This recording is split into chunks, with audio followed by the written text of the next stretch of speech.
Good evening, ladies and gentlemen, and thank you for joining us. Tonight is the October 11th, 2012 meeting of the East Fishkill Town Board work session. Work session is typically, as you see tonight, it's rather informal. We just have the tables out where we sit around and discuss matters amongst the town board, matters to deal with town business. So if you would, please rise and join me in the Pledge of Allegiance. I pledge allegiance to the flag of the United States of America and to the republic for which it stands, one nation, under God, indivisible, with liberty and justice for all.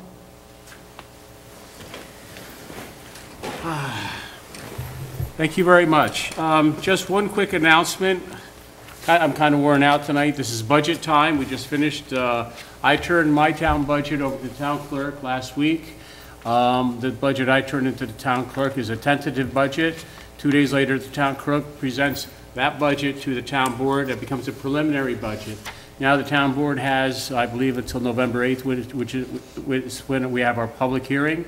The town board will sit down, they'll analyze the budget. I know that the comptroller's already had some questions, some people inquiring about issues on the budget or concerns, and I think it's a very tight budget. Proud to have our board very involved with working on the budget. Our comptroller and our professionals have done a very good job of putting together a budget, I think, for this year. Reading the papers, everybody sees, I think you could see it in every town, every budget has got to do, the biggest issues are the pension and the health benefits. And it is just a difficult thing. New York State says mandate relief is going to go with the 2% property tax cap. Well, they got the 2% property tax cap. They forgot the mandate relief. So just some numbers that I looked up and I just found are pretty astounding that in, as far as the pension expense that we get from New York State Constitution says that we will by law fund New York State pension. New York State pension is probably one of the safest pensions in the country because, like, as other states are allowed to borrow from, ours are that proverbial locked box. But with the stock market going down a few years ago, they just keep sending us more bills. So we get a bill in November, payments due in December or January, you take your pick when you want to pay it. And I was just looking at some numbers. Our pension expense in 2010 rose 26%. In 2011, it rose 27.8%. And in 2012, it was only a 12% increase. So we're predicting a minor 10% increase, but the numbers are pretty astounding because we're up to paying almost $1,340,000 a year just for our pension obligations. Mandated by law, it's a bill, so it's just one of those things that we've had to absorb just like every other town.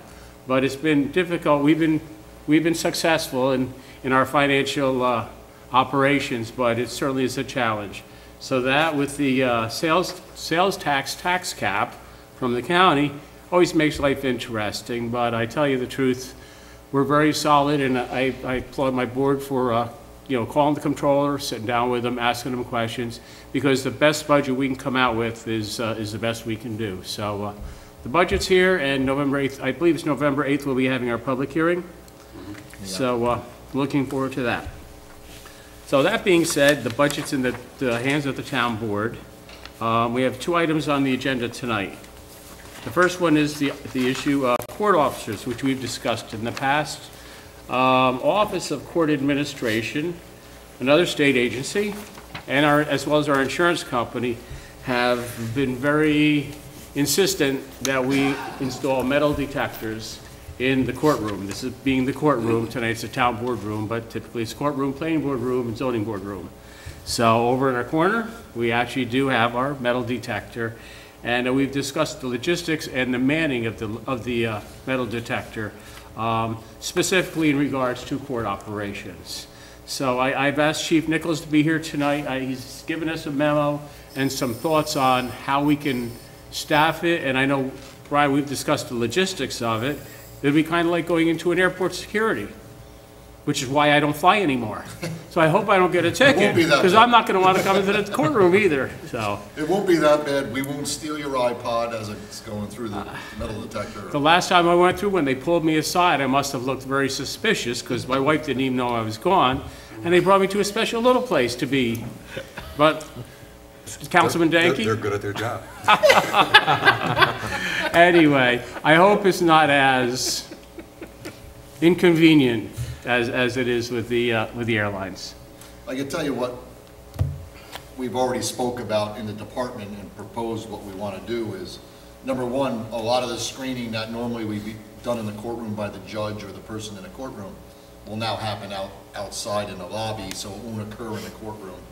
As far as attire and people walking in with knives in their pockets and people walking in with firearms on them, which Yep. I'm sure happens several times a year right now in our courtroom and in our town board meetings and Yep. all other things, but Yeah, we have a plan.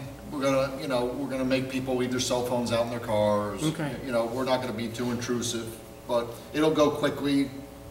My plan is the manning that we're talking about, I think I'll be able to put something together that'll work, so we'll have plenty of manpower utilizing the court officers, and then the officer that we would have here, and plus I would utilize any officers that we would have here on duty for court. I would also utilize those officers, because they're here anyway, and we're paying them right. for trials, so when they're done with their trials or before their trials, there's no reason why they can't help load the courtroom and get some of the traffic out of the lobby there. Okay. On the really busy days. Yeah, yeah. But I think it is vital to keep that and to monitor everybody that comes into the courtroom, because we have had incidences in the past. We haven't had any with weapons yet, but. Yeah, and I do joke about it, but there have been some very serious instances, not here, thank goodness, but in other states or other parts of New York State where these things have happened. So certainly it is something very important to take into account. And just for my mind, so we would set this up, we would have the trays with the table with the trays and put everything on the tray and then slide it through and then walk through and grab it and then go take a seat. Yes. You wouldn't be able to leave then, correct? You'd actually have to Nope, kind of you'd have stay to here. be re-screened if you leave the Okay. courtroom, and we're gonna recommend people don't leave the courtroom, Okay. Unless, of course, somebody has an emergency and needs to use the restroom, but. Right. They're gonna have to go back out that way. They Yeah. can't go out the other doors. Yeah, and then I've seen during some of our court days, it gets pretty busy in here. Yeah, extremely busy. I don't know, I mean, should we speak with the judges and see, should we, instead of having one day, maybe break it, so we can just, Well, I would say that, let's get it in place and let's start doing it, and if we run into a problem, then maybe we can sit down with, I would sit down with the judges, which talk about I have no scheduling. problem with, and maybe we could realign the scheduling a little bit. I mean, I think there's nothing that can happen that we can't work out, that we can't get fixed. We just have to get it up and running, and then we're gonna find The bugs. problems. Yeah, exactly. And we'll fix them. okay. Sounds good, sounds good. Any thoughts on that? And the court officers will be retired, East Fishkill. That's what I'm recommending. We've yeah, talked about that. That we would hire retired East Fishkill police officers in good standing. When they retire with their firearm. Right. So they're already trained with their firearm. We could continue to train them with their firearm while they're a member of the court. They can use the firearm that they got when they retired. And we'll do the normal qualifications like they would as a police officer, as a court officer. So liability-wise, the town would be covered that they're trained with a firearm. And it's the same firearm that we train with because we gave it to them. Right. Okay. And That's this about would- the easiest way to do it. And then we don't have a background check issue, Right, which you always have if you bring strangers in, even if they're from other jobs and other departments. yeah, You still have to do their background, because we didn't do it. So we Yeah. bring in, and we're starting to get a little bit of a pool of retired police officers from our job. But, I would be selective also still, okay. on who I'd want in the courtroom and who I wouldn't. right. This will actually be paid by the court budget, correct? Yes. The court But officer. that's my recommendation. I mean, it all depends on where the money's put for it. Yeah. Well, it's coming out, this probably. Yeah, we do, exactly. We do move money from the court to pay for the security that we have in here now, Right, so. right. I just put that in the memo because Yeah. that's just, I I know, think that's that's a how it's budgeted now. Yeah, no, that's a proper way to account for it, so. But I would still say that they should be under the supervision of the department, so they have to abide by our rules and regulations. Right. What time frame are we looking at implementing this? That's up to the board. Well, what we would have to do is actually, we'd have to set the criteria for the personnel we'll be hiring, and I agree with you that hiring a retired, officer from the town of East Fishkill is a good idea. we'd have to establish a job criteria, we'd have to do the interviews, we'd have to hire them. I mean, 2 weeks we have a meeting, but I don't think we can get this done that quickly. I would think probably if the November meeting, possibly we could hire them and then look into implementing it, and maybe in December. Now, I don't know if December's a good time, a bad time for this sort of a thing, I don't know. There's Really no matter what month it is, it's really not a problem. It's really the same.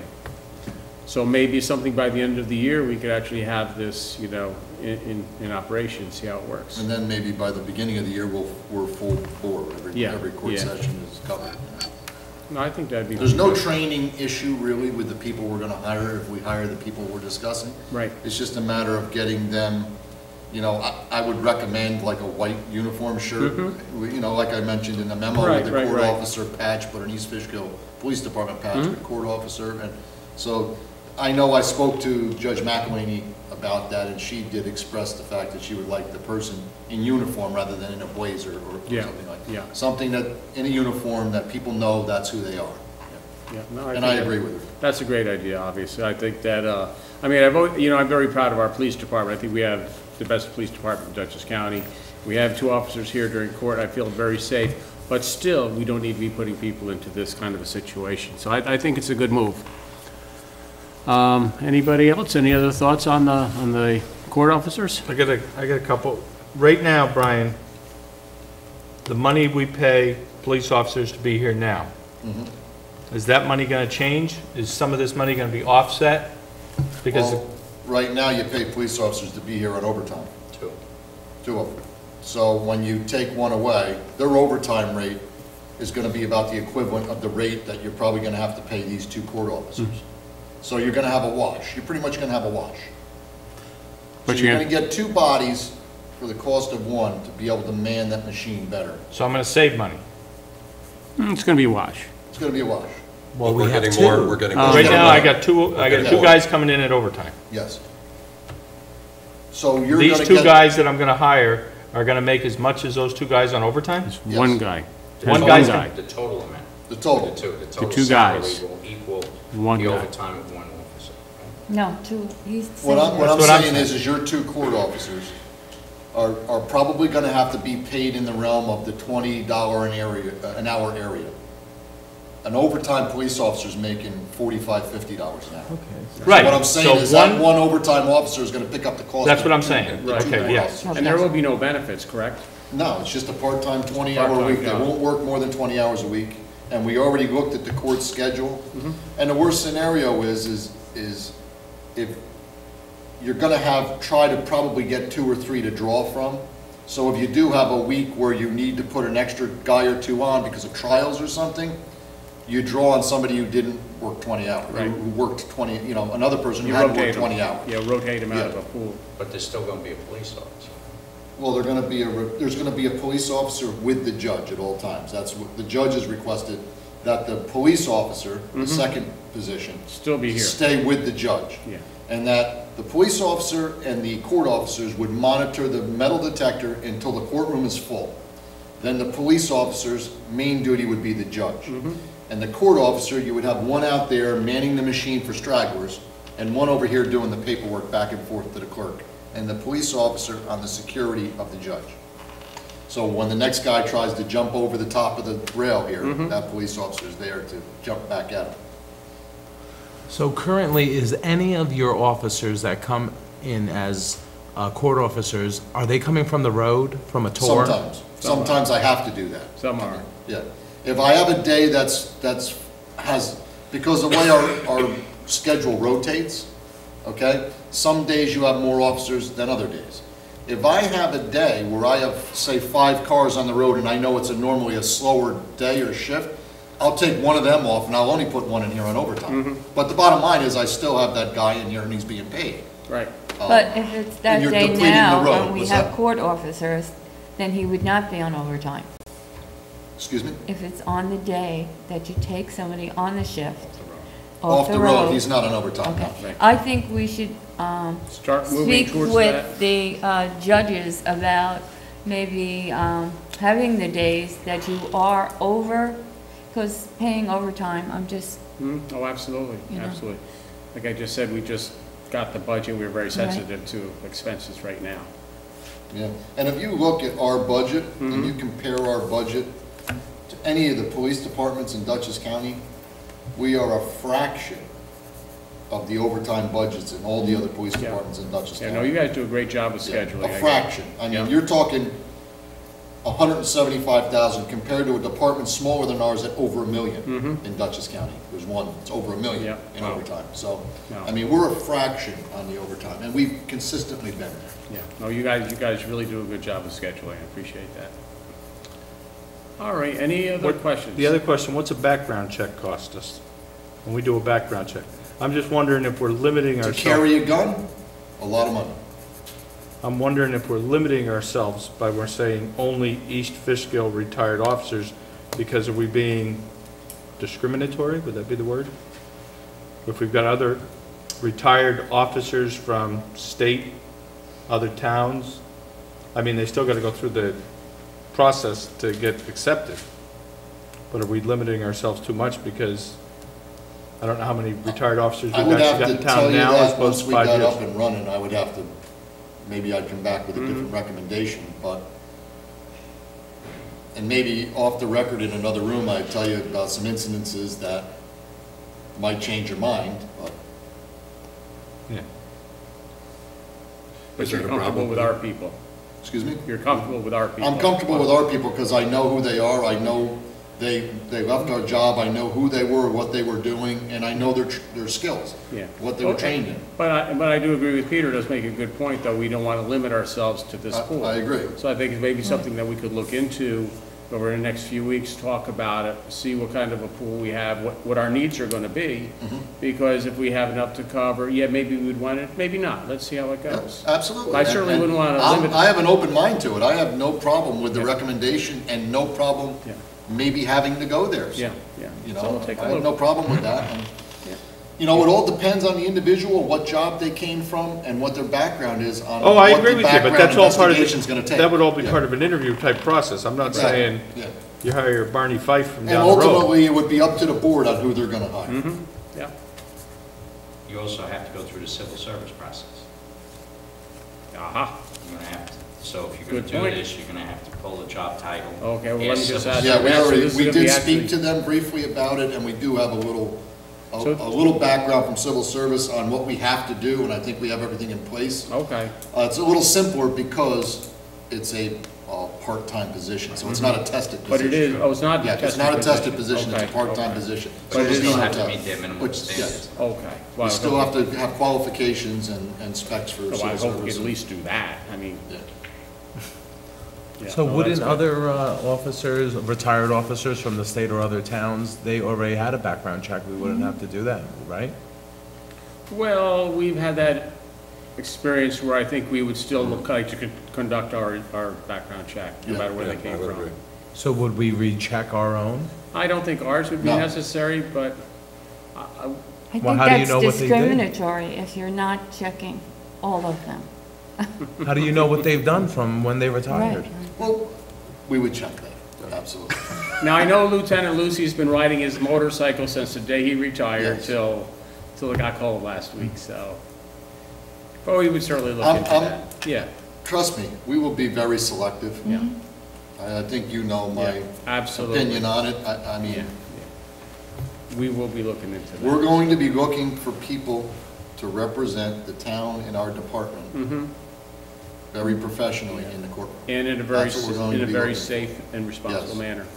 and low-keyed. and- Yeah. Well, you'll be working with Councilman Danke on this, I'm sure. You'll be in touch with Bill. If anybody on this board would like to work with Bill on this specific project, just feel free, right, Bill? You wouldn't mind having another Sure, board member sure. with you? Yep. So Peter, Nick, Ethel, if anybody would like to sit down and, I think it'd be a good thing. But I do think it's where we need to move to. I think it makes a lot of sense. We have the equipment, we need to put it into service, and we'll take a look at these things. Peter, I agree with you, we should not limit ourselves to the pool, but let's see how this plays out. Yeah. We'll see how it goes.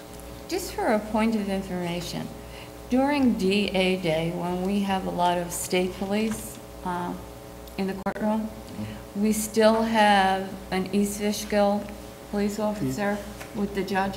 Correct.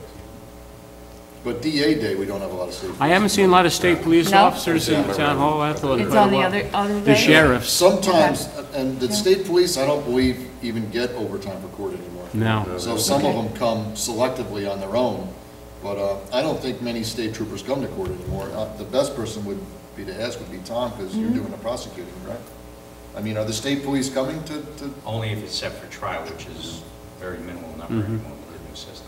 And Yeah. also, I think you should mention that this money that the court gets, it comes out of the court budget, because the court, the income of the court from the state Yeah. exceeds the expense of the court, including the court. Oh, it office. does, yes, absolutely it does. Just so that everyone Oh, doesn't yeah. think that Yeah, it's... no, this is not paid for by the taxpayers. Actually, the court system is self-sustaining.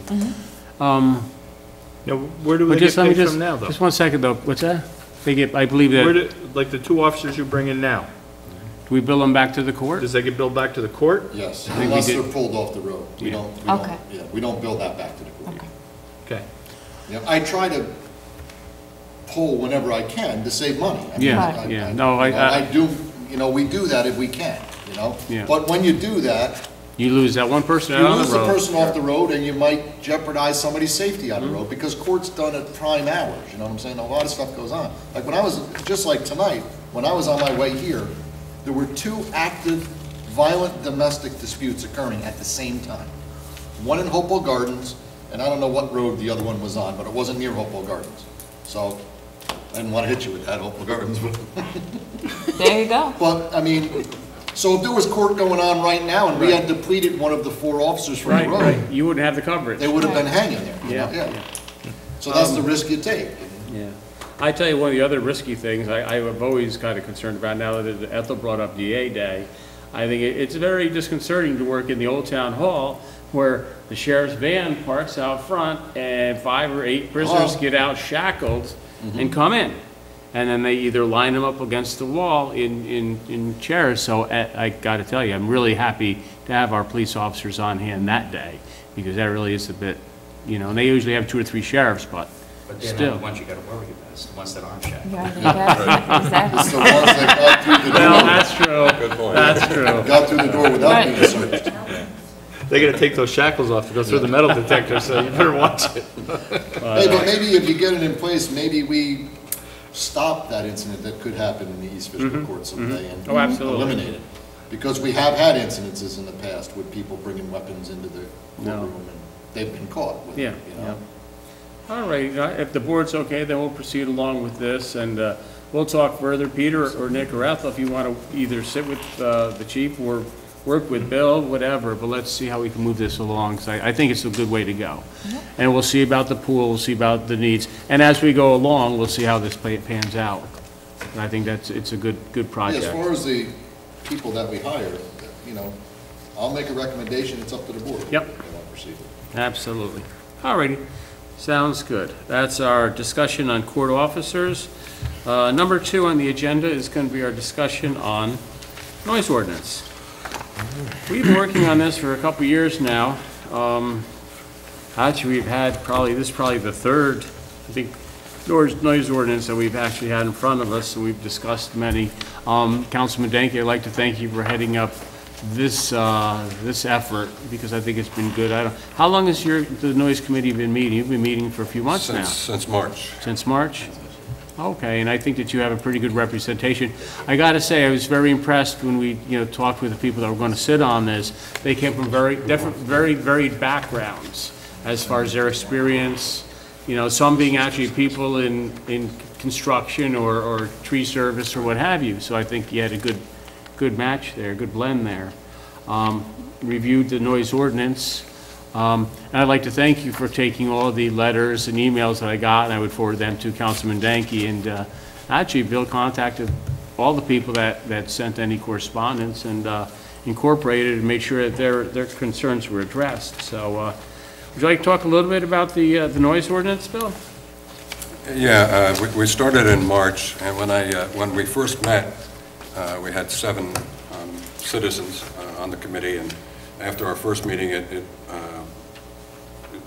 was 5, and it remained 5 for the duration. Peter sat in on a number of the sessions as well.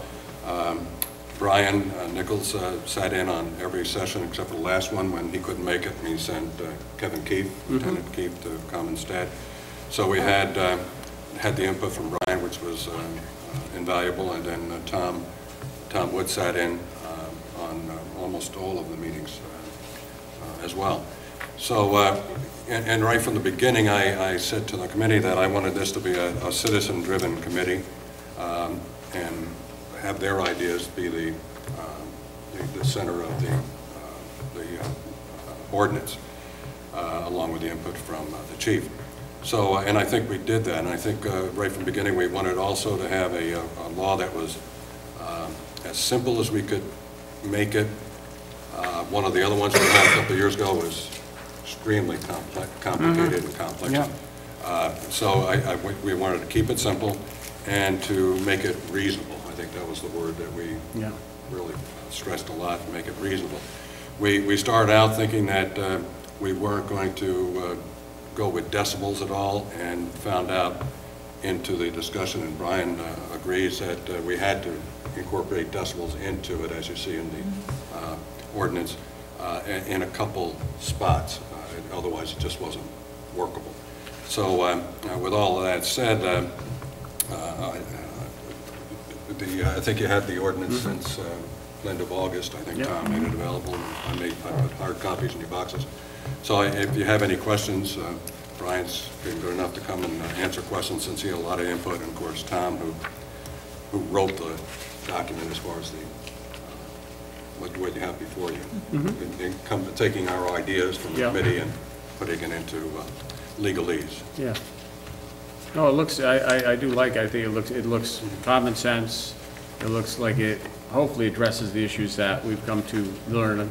And I don't, it's not I don't think it's obtrusive into people's way of life if they're reasonable in the way they treat their neighbors. And Ethel made that point when we had this discussion a couple of years ago. We wouldn't need something like this if people were considerate. And most people, 99%, 98% of the people are considerate. But we do have those cases where we do have a problem, and this gives the police the tools. The tools. I talked to Officer Grove today, and he's looking forward to this because it gives them one more tool to use when they do get called to a complaint for noise. So I think the police are happy that we're doing this. And good. So anybody on the board who wants to ask questions, Tom? And is it enforceable, Brian? I can tell you this, we're not going to go on noise patrol. And we said this in the past, you're not going to drive it around to enforce it. It's just going to be used as a tool. Yeah. Is it enforceable? Give me the circumstance and I'll tell you when we go to court. No, I mean, that's what you were worried about in the last one. I think it's enforceable to the extent where it's going to be enforced, you know. Okay. You know, people are going to have to push us to be involved with the consequences of the noise ordinance, you know, like I said, 95% of the time, we can show up, now we can show up and say, hey, you know, we got a noise ordinance, can you stop, please? And they will, and that's the end of the story. 5% of the time, they're not gonna. They're gonna have a bad day. Yep. Because I know that's what you were worried about with the last one. Yeah. You know. I mean, and that's why Bill was saying keep it simple, because if you get too complicated, we're just going to be tied up in court all the time with it. And it's, you know, financial-wise, I mean, town resident-wise, you don't want to get tied up with that. It also accommodates, it provides for a warning as a first step. It provides for mediation, so if you get a neighbor situation, it's always recurring. If they agree to go to mediation, you have to resolve it. And it also allows for civil as well as criminal proceedings, so it's a lot broader based. And so hopefully the warning and the mediation are the two areas that would hopefully work the best, because normally some of the reoccurring problems are amongst neighbors. And if you can get everybody to go to mediation, it can be worked out. You might make better progress than if you take them into court. Right. And to your question, is it enforceable? I think, you know, reasonable people can agree or disagree on things and still be correct. And as Brian said, it's truly based on the facts, the application of the law at the time, and the view of the town justice hearing the case as to whether or not the standard was adequately sufficient and clear for people to understand what conduct they should have. That's why we provided for the civil enforcement, because even though it's only a town ordinance, if you go to the court on a criminal case, it's beyond a reasonable doubt, just like a murder case. Whereas with the civil, all you have to do is have the judge believe 51% is in your right, that there was a problem, and he or she can then impose a civil penalty. So, And hopefully it's more for habitual offenders, too. exactly. Not for- Yeah, well, the warning is, I think we discussed that when a warning is issued by the police, it would be an official warning, Be with something documented. written, and the person would be given a copy of the noise ordinance, so they couldn't claim Ignorance. no. Yeah. Yeah. So, I think that's a kind of very reasonable thing to do. Right, yeah, it's Because more- maybe some people don't know. And that is a good response when we do give a warning, that we have every officer's car equipped with multiple copies of the noise ordinance. So when we get that scenario, Yeah. we can give them the copy of the noise ordinance and document that we gave it to them. Because we document everything, it's all electronically documented. Oh, that's good. Let me just ask a question, and that is, like, I am all for this, there's no question about this. And I think it's more geared towards habitual offenders, I would think. But there have been instances that someone has a graduation party or some kind of party, and neighbors call it in, okay? And it doesn't occurs once a year or whatever. Is there a way for people to get a permit? Yes. There It's is, provided. okay. I didn't You're going to have catch to it. put by Okay, I didn't, sound, et cetera. There's a provision that you can get a okay, permit. good. Tom, would you move your nameplates down, town engineer, town attorney? 'Cause right Number now, 6. the public is saying, don't want boy, to that cheat town by That engineer talks an awful lot. boy, that town engineer, Okay, they're saying that town engineer is some smart when it comes to the Some people do law. that, and that's very annoying. Brian doesn't have the stars. I don't want to be insulted by being called the town attorney. That's right. Yeah. I gotta tell you though, out of the 3 or 4 we've looked at, I really like this noise ordinance as far as being rather simple, understandable, Just so you plain. know, with the party thing too, that the clause is in it, but it doesn't allow the people having the party to violate the noise ordinance. Right, you right. know. But it does allow for a permit for us to be aware, and maybe the neighbors to be aware that there's gonna be a party there for this one night. But it doesn't give them permission to violate The the noise noise ordinance, ordinance, like set off a fireworks display, and unless, of course, they have a permit from the town. town That's board, different. yeah. Yeah. My concerns are more of the decibel meters. I've talked to other agencies, and they said that the cost is very extreme. Now, how many will we need? Would every officer need to carry it in the car? Do they have to go back to the station and get the decibel We need one, meter? That's it. Just one. Just one That's decibel all I meter? want. So yearly, does that need to be refurbished, Probably retested, It's like a radar calibrated? gun. But the law is set up in a way that there are some standards of noise and sound that are prohibited based on a common sense, if you will, level without the decibels. The decibels are here because if you get a reoccurrence specific ongoing problem, then the law would automatically allow for a decibel reading, and that would be a clear yes, no, okay?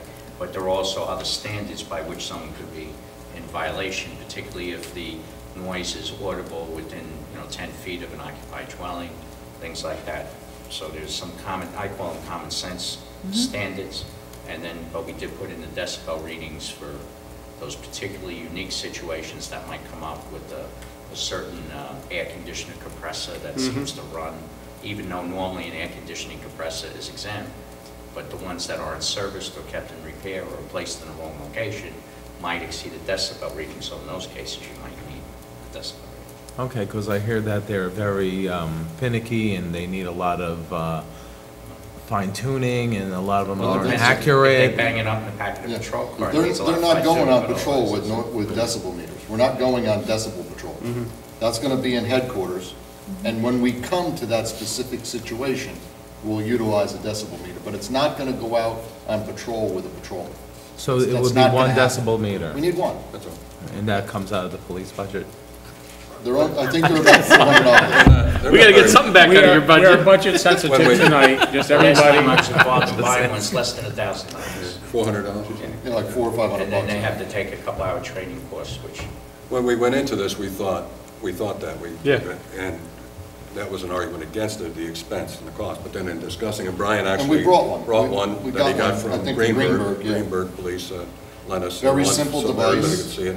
It was nothing extravagant. We have much more complicated instruments that we use, like radar guns and infrared intoxilizers, which the same thing goes on with them. They have to be recalibrated every year. We have set people who bring them to Albany once a year. They get recalibrated and they bring them back. So we already have a system in place. So it won't even be an issue. It'll just go into place and it goes into our rules and regs and it just gets done automatically. Thank you.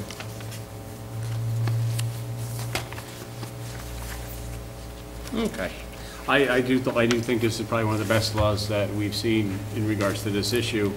What's the time frame on this? I know it's unfortunate right now being budget time, the budget hearing's coming up, a holiday's coming up, and I wouldn't want to do something like this around the holidays when people say, oh, well, you just pushed through this law when you didn't, during the holidays when nobody's going to come out, because we did have quite a few people that were very interested in this law at one of our former public hearings here.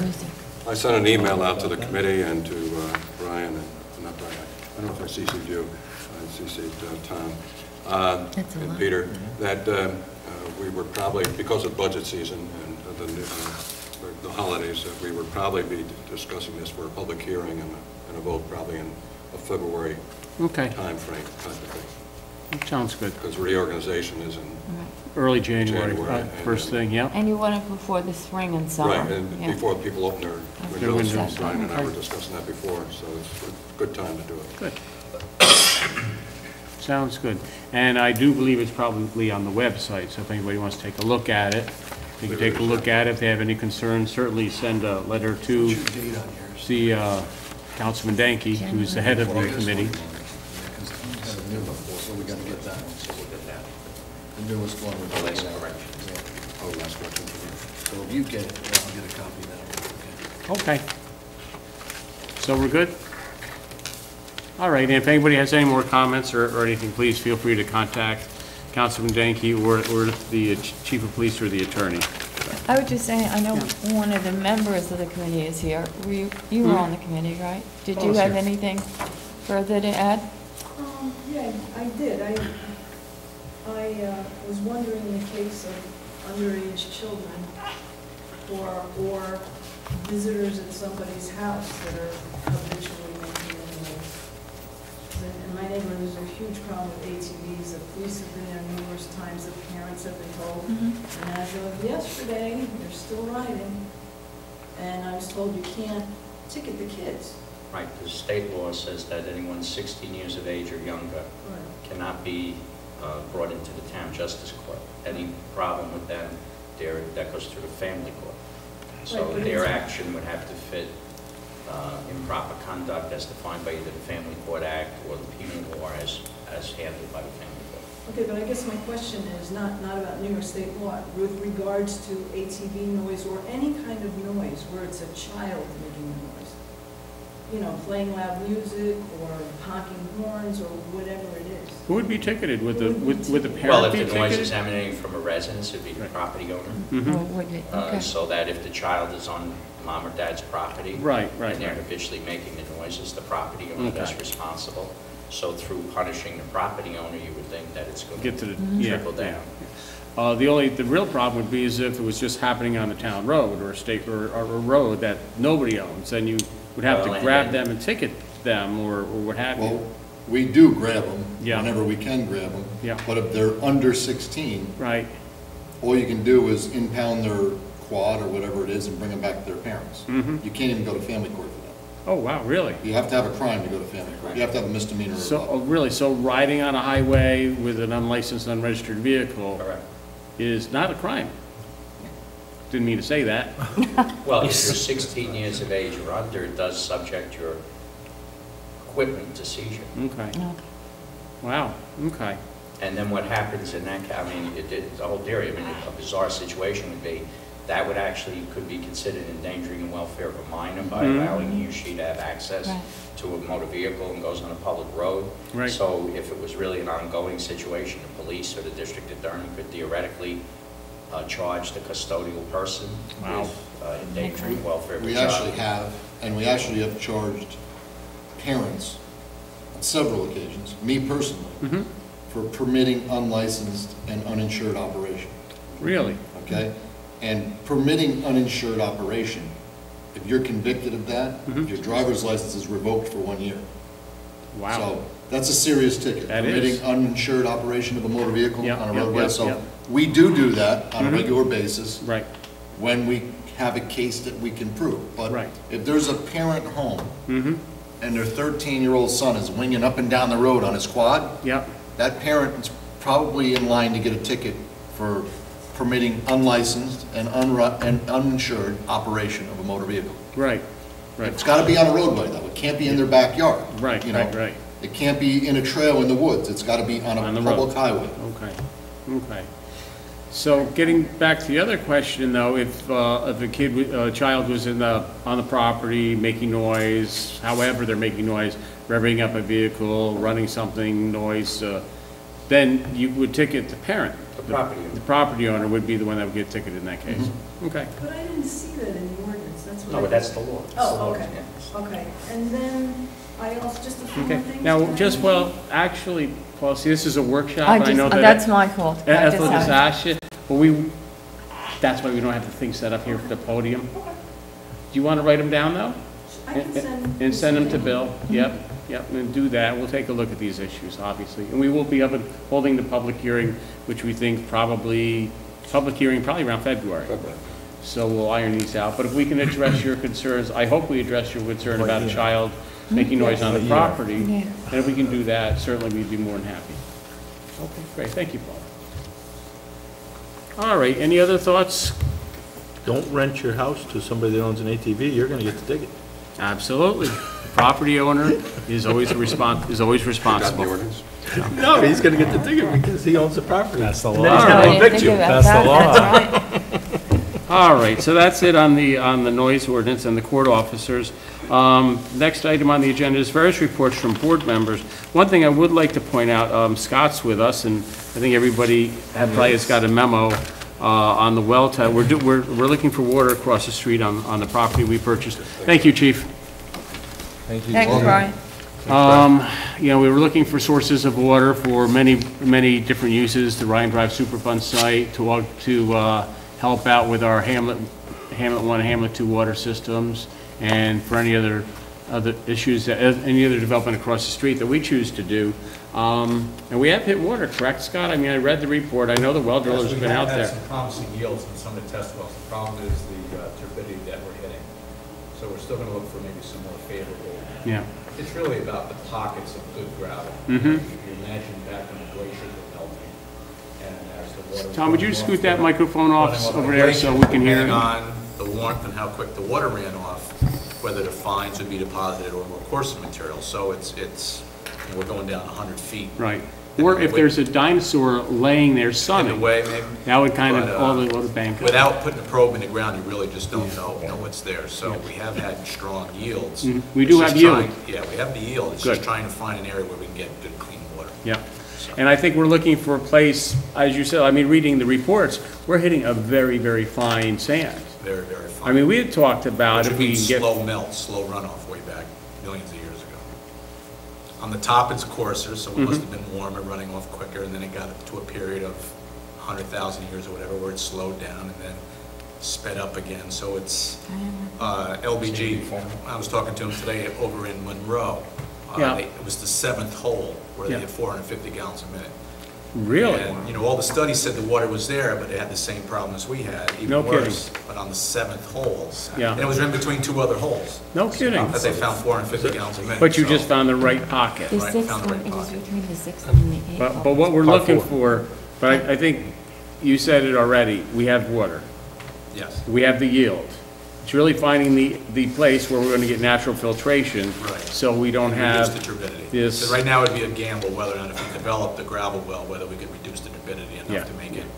Okay. So we need to douse it back? or- Would you Well, we stop have with the water, dowser? it's just- We have an engineer. Would you stop with the dowser? I have relatives in my family who are dowsers. Unfortunately, the engineer and the attorney do not believe in dowsers. Nor Nor do does, I. nor does Councilman Danke. I do. I have, You're from Maine. I had, Yeah, when they came over to exactly. dig the well on my property, actually, Red, was it Red? Who lived behind Frankie's? yeah, Red, yeah, Red, he yeah. came over. Yeah, He my says, Uncle dig it right here. Ray. We found water in 15 feet. It was a hose. No, it wasn't. Yeah. Anyway. So we but- dug 6 wells? Well, how many have we done, Scott? 4 wells. 4 wells. Basically 4 wells and then 2 sister wells for a total of 6. But they're 2.5 Okay. inches I in read- diameter. Big wells. No, It's just no, a these are little 2.5 inch test Because wells. I saw a test well 6. Right, Wow. right. What they do is they drill the primary I would. with 4, and they pick the best 2 locations to put the sister well in and try to do the pump test. Okay, So very that's, good. so that's how that worked. So originally, we brought a single axle truck mounted rig in, because that was the more affordable unit.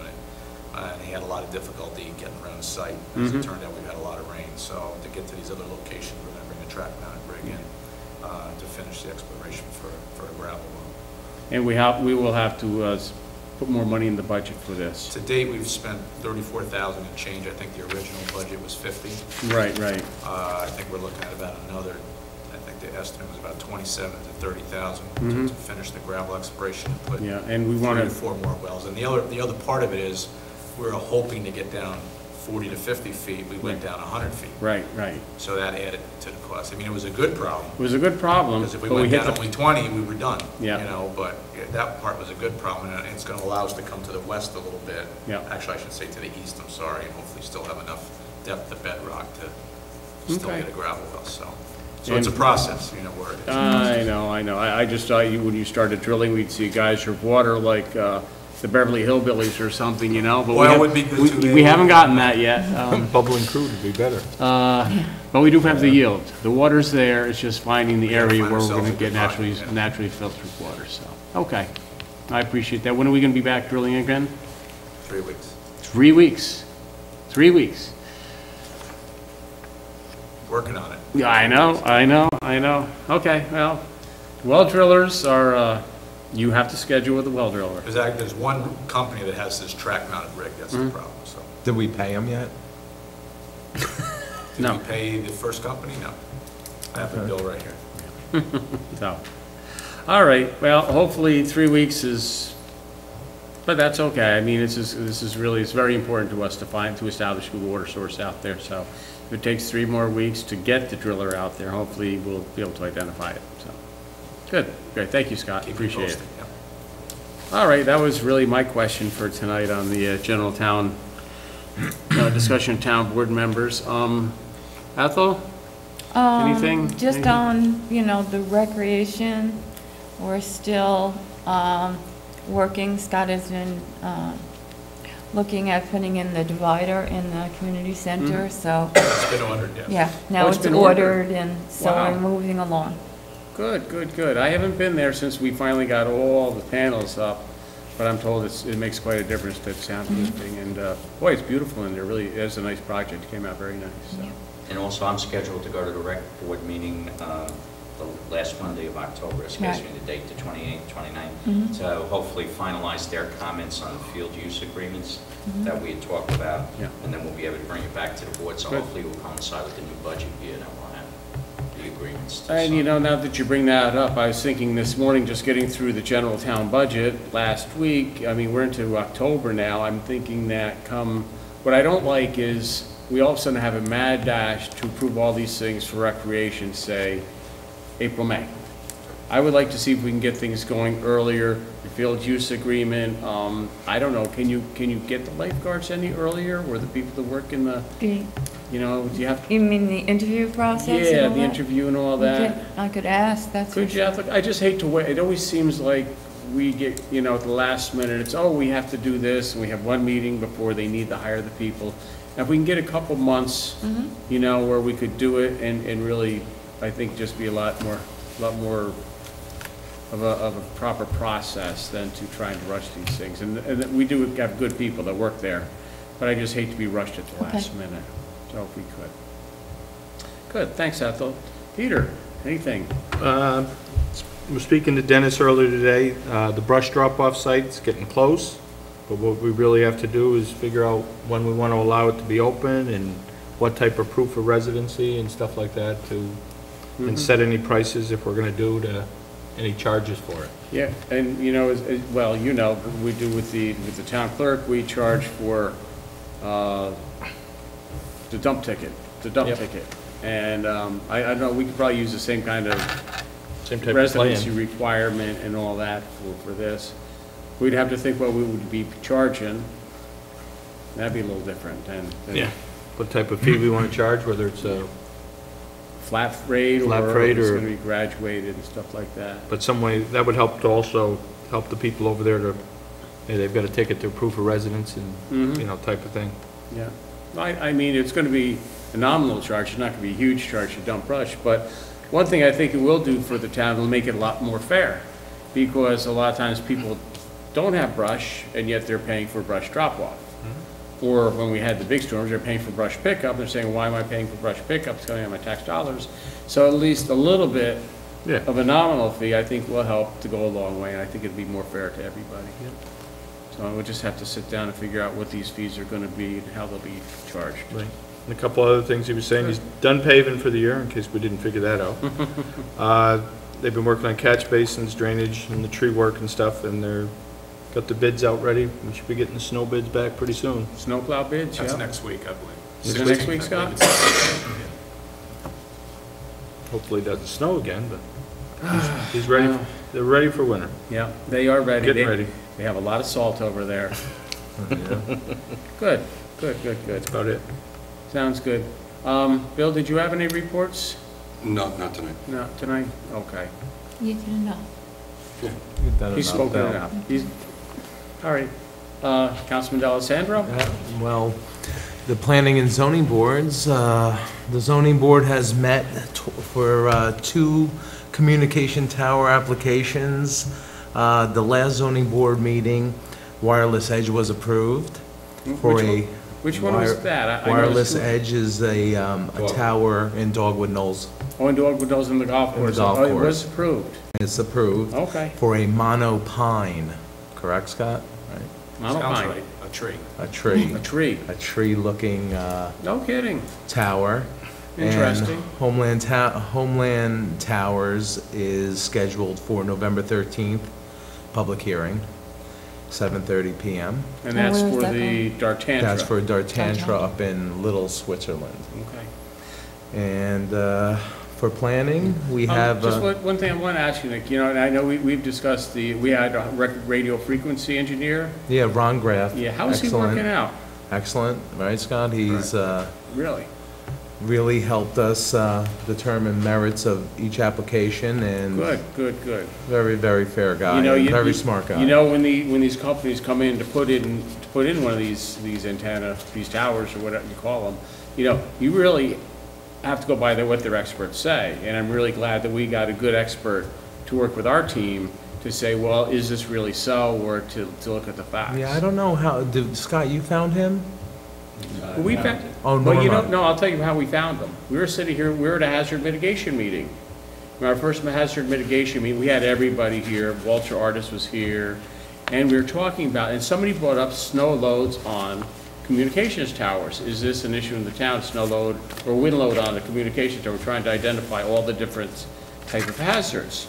So then one of us, and maybe you, Scott, mentioned, oh, we have 2 applications in town, and Walter said, well, I have this, if you need an engineer, we know this great radio frequency engineer, and I know he forwarded to me, and Norman knew about him too. Right, from Portchester. From Portchester, Norma chimed in, she emailed that, he's very good.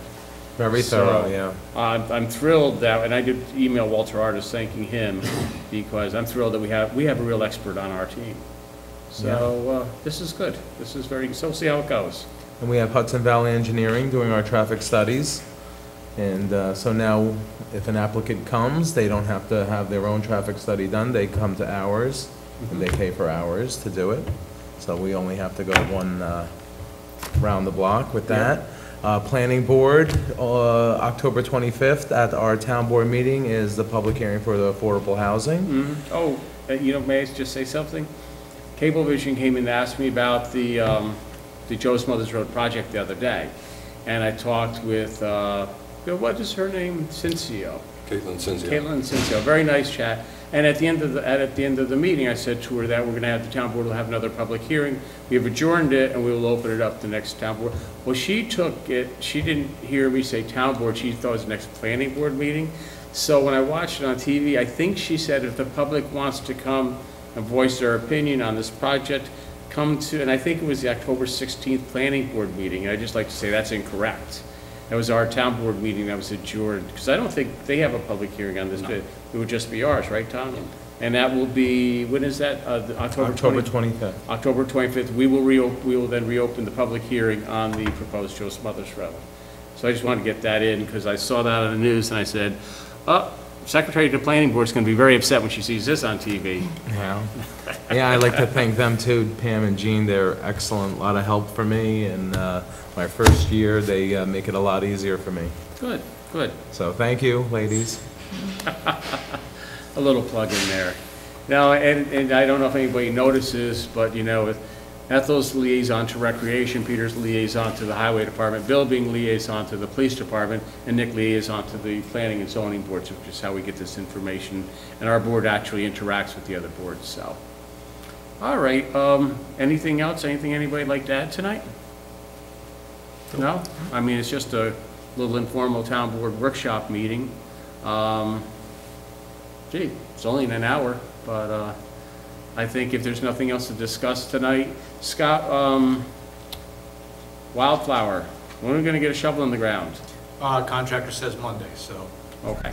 I'll hope for Monday. Didn't the contractor say that for last Monday too? Well, the rain has, I spoke to him just yesterday, and the rain's been holding him up completing a few other projects he's got coming, so. Really? When I was in construction, it didn't matter. It was rain, shine, snow, we were like mailmen.